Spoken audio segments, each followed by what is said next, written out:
السلام علیکم۔ قرآن کے خلاف بہت سے مورچے بنے، کچھ اپنوں نے بنائے، بہت سے غیروں نے۔ آج کا مورچہ بکری کے نام۔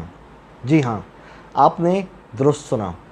دوستو، جو منکرین قرآن ہیں، جو روایت پرست لوگ ہیں، ہمارا عقیدہ تو یہ ہے کہ قرآن محفوظ ہے، کیونکہ خود اللہ نے اپنی کتاب میں اس کی حفاظت کا ذمہ لیا ہے، لیکن روایت پرست ایسا نہیں سمجھتے۔ بغیر وقت ضائع کیے ہم روایت کی طرف چلیں گے، جس کے مطابق حضرت عائشہ رضی اللہ عنہا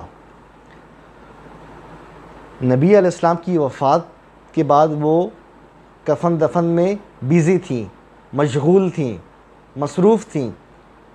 اللہ نے 2 آیات نازل کی تھیں، ایک رجم کے بارے میں اور ایک مردوں کو، جوان مردوں کو دودھ پلانے کے بارے میں۔ یہ کاغذ پہ لکھی ہوئی تھیں، اور حضرت عائشہ بزی ہوگی نبی علیہ السلام کے وفات کے بعد جو کفن دفن میں، تو ایک بکری آئی اور وہ کاغذ کھا گئی۔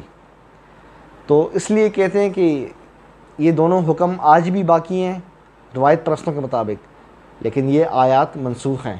بکری کھا گئی نا، اس لیے۔ اب یہ دیکھیں کتنا بڑا ظلم ہے کہ اللہ کی کتاب کو نیچا کرنے کے لیے روایت پرست ان چیزوں کو مانتے ہیں، بلیف رکھتے ہیں اس میں، اور لوگوں کو بھی اس کی تبلیغ کرتے ہیں۔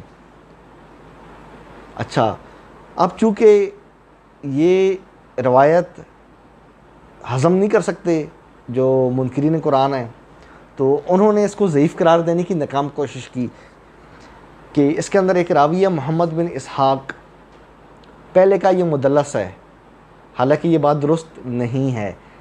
ایک اور روایت ہے مسند امام احمد بن حنبل میں اور مسند ابو یعلیٰ میں، اس کے اندر اس نے سماع کی تصریح کر دی ہے۔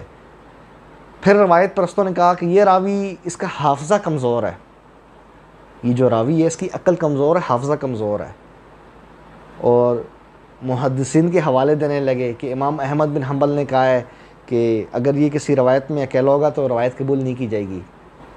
تو ہم نے یہ ثابت کیا ہے، ابھی آپ کے اسکرین پہ سکین چل رہا ہے، کہ یعقوب بن شیبہ نے اپنے استاد ابن نمیر ان سے نقل کیا ہے، اور یہ سب واقعہ تاریخ بغداد میں خطیب بغدادی نے نقل کیا ہے۔ ابن نمیر کہتا ہے کہ جس روایت میں محمد بن اسحاق معروف راویوں سے روایت کرے، یعنی مشہور لوگوں سے روایت کرے، تو وہ روایت حسن ہوگی، یعنی روایت صحیح ہوگی۔ اگر مجہولین سے یعنی نامعلوم لوگوں سے روایت کرے تو اس کو ضعیف قرار دیا جائے گا، جبکہ یہاں محمد بن اسحاق کے سارے استاد اوپر تک ثقہ ہیں اہل حدیث کے مطابق، مطلب روایت بالکل صحیح ہے، روایت بالکل صحیح ہے۔ یہ حال ہے ان کا۔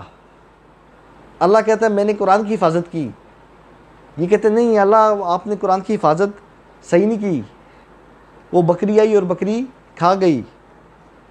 بتائیں، یہ عقائد ہیں ان روایت پرستوں کے۔ کبھی کہتے ہیں بکری کھا گئی، یہ وہی لوگ ہیں نا جو کہا کرتے تھے کہ نبی علیہ السلام کے زمانے میں کاغذ نہیں تھا، ہیں، اور پتہ نہیں پتوں پہ اور پتہ نہیں کن کن چیزوں پہ، پتھروں پہ لوگ آیات لکھتے تھے۔ اب یہ کاغذ کہاں سے آ گیا جو بکری کھا گئی، ہیں؟